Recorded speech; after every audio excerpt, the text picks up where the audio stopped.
Selepas Gus Miftah mendapatkan berbagai macam kecaman, sekarang gantian Gus Ikdam mulai viral dengan beredarnya videonya saat mengatakan netizen maha tolol. Ada beberapa netizen yang mungkin tidak terima dengan perkataan Gus Ikdam yang saat di ceramahnya itu dia sedang curhat.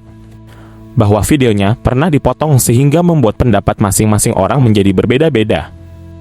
Begini redaksi dari video yang tengah viral itu krono nang sosial media saiki iki kejam. Nggih, netizen niku. Saya yakin netizen yang menghujat dengan buruk. Dia itu tidak pernah hadir satu kali pun di tempat-tempat pengajian. Lah iki gak ngerti keadaan. Akhirnya suker gitu. Aku yo kas dihujatna. Diunggah nona. Krono tau muni. Enak bakul. Ojo dodolan sampek kiamat. Tak tuku 500.000. Padahal secara tidak langsung itu doa dia biar tidak hanya jualan seperti itu. Jadi juragan. Tapi itu kamu potong kamu pelintir ya bebas. Terserah netizen. Netizen kan maha tolol. Jadi begini. Menurut saya netizen ya memang maha tolol dan maha hebat. Juga sedikit maha kuasa memang. Mereka bisa saja merubah keadaan yang awalnya biasa-biasa saja. Keadaan tenang menjadi ribut seketika. Keadaan ribut menjadi tenang seketika dengan kekuasaan jempol mereka yang memang terkadang hanya ikut-ikutan saja tanpa mengklarifikasi apakah video yang diviralkan itu video asli. Atau satu video yang terdiri dari potongan-potongan tertentu yang bisa merubah suasana hati saja. Tapi apapun itu, netizen walaupun maha tolol, mereka juga sedikit maha kuasa. Dengan kekuasaan jarinya, mereka bisa menjatuhkan seseorang yang sedang terbang tinggi di angkasa. Kali ini, yang kena serangan adalah seorang Gus lagi, yaitu Gus Ikdam dengan kalimat maha tololnya. Saya terkadang bertanya-tanya, kenapa satu Gus saja belum selesai ada Gus lain yang diviralkan karena bahasa yang seakan menyerang netizen.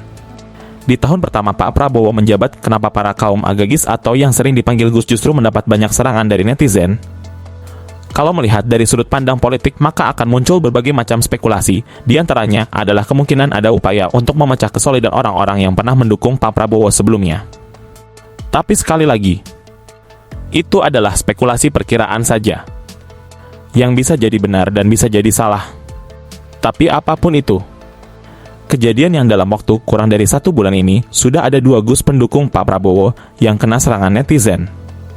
Kemungkinan nantinya akan ada banyak Gus lagi, dan mungkin Kiai pun nanti mendapat serangan dari netizen juga. Jika Kiai sudah terkena serangan dari netizen, maka permasalahan keagamaan, khususnya agama Islam, akan lebih kompleks dan lebih rumit lagi. Kepada siapa akan bertanya? Ketika para Kiai sudah diserang oleh netizen juga. Untungnya sampai sekarang belum ada seorang kiai yang mendapatkan serangan beruntun dari para netizen. Dan saya yakin, setolol-tololnya netizen Indonesia, mereka bisa membuat Bahrain ketakutan untuk bermain sepak bola di Indonesia. Mereka bisa membuat sebuah pergerakan yang sangat masif untuk Indonesia juga. Kalau saya sendiri sih, ya memang saya masih tolol. Dan dengan ketololan saya dan ketidaktahuan saya, sayangnya kalimat yang keluar dari mulut Gus Ikdam adalah kata maha tolol. Bukan hanya sekedar tolol biasa, tapi sudah super duper over tololnya. Ini mungkin yang membuat saya juga merasa sedikit agak tersentak dan agak sakit hati setelah mendengar kalimat itu. Tapi setelah dipikir-pikir, apa gunanya juga buat saya kalau mau mempermasalahkan kalimat maha tolol itu? Toh semakin saya merasa pintar, justru malah kebodohan yang akan terlihat. Nah, dari sini juga dapat diartikan apakah dengan anggapan Gus Ikdam kepada para netizen dengan kalimat maha tolol, dia sedang mengatakan bahwa dia yang maha tahu? Atau apalah? Saya sendiri tidak tahu maksud dari kalimat itu, yang tahu hanya Gus Ikdam dan Gusti Allah saja. Ya mungkin saja dia sedang mencurahkan kekesalannya karena kalimatnya dipotong dan membuat persepsi penonton jadi berbeda. Kita juga gak bisa memungkiri, zaman ini memang sudah menjadi zaman yang super rumit broda. Siapapun bisa membuat suara palsu, gambar menjadi berbicara, fake WhatsApp messages, Apalagi hanya memotong dan menyambung-nyambungkan sebuah video yang merubah narasi yang sebenarnya menjadi narasi yang tidak diinginkan. Itu hal yang sangat mudah pemirsa. Tapi apapun itu, yang salah ya tetap salah dan yang benar ya harus tetap dibenarkan. Walaupun terkadang mendeteksi mana yang asli dan mana yang palsu kadang rumit juga. Tapi jika hal yang seperti ini dibiarkan, suatu saat nanti Indonesia akan berjalan dengan persepsi masing-masing person dan bisa jadi gontok-gontokan, bahkan menjadi sebuah pertengkaran atau bahkan peperangan hanya gara-gara beda persepsi saja. Karena saat ini saja, warga Indonesia sudah setengah bebas untuk mengeluarkan unek-uneknya.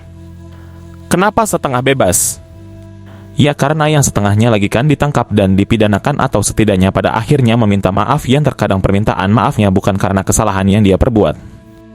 Dan apapun yang terjadi saat ini, baik Gus Miftah, Gus Ikdam, dan Gus-Gus yang lain yang sudah mulai bermunculan, sekali lagi, harus lebih berhati-hati dalam berbicara. Salah sedikit serbuan jari netizen bisa menghancurkan kehidupan sampean. Dan mungkin juga karena momen ini bertepatan dengan momennya Gus Miftah, maka biar cepat viral lagi dan viewer nambah banyak. Viralkan lagi satu omongan Gus lagi yang kemarin-kemarin masih terkenal menjadi Gus ganteng Batkingan pusat. Kalau hanya untuk sekedar mencari viewer dan mencari popularitas, sepertinya kurang elok juga mengumbar aib orang hanya untuk sebuah konten yang bisa jadi akan memecah belah persatuan yang seharusnya semakin dieratkan dan bukan dipudarkan. Pada video bulan-bulan yang lalu, Gus Ikdam juga terkesan memarahi seorang pedagang es teh keliling di pengajiannya. Terlihat dia seakan terganggu dengan seorang pedagang es teh yang sedang berkeliling. Setelah itu, beredar kembali satu video yang memperingatkan para pedagang agar tidak berkeliling saat pengajian. Dia khawatir akan memperingatkan dengan kata-kata yang kasar.